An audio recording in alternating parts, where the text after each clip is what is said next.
presentiamo la ricostruzione sperimentale della situla scoperta nel 1891 in una tomba della fine del V secolo a.C. presso la città di Kuffarn, nella valle Traisen in Bassa Austria. Questa situla è uno dei tesori esposti al Museo di Storia Naturale di Vienna.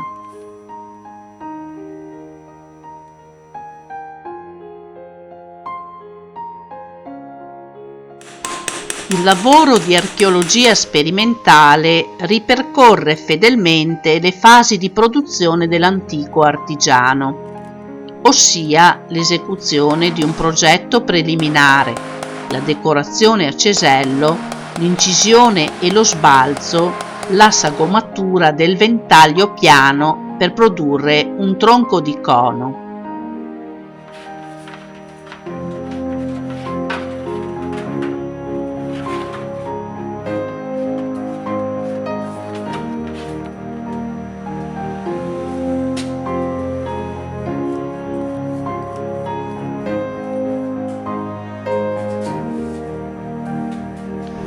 Segue poi l'imbutitura su tassetto.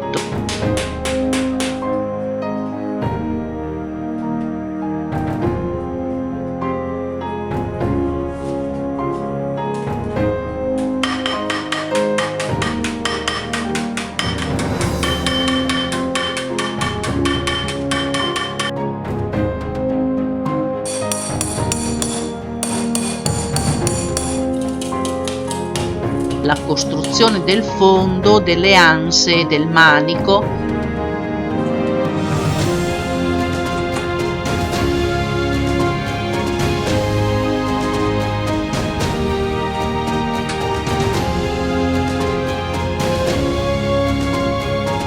e il rivestimento dell'interno della situla con resina e cera.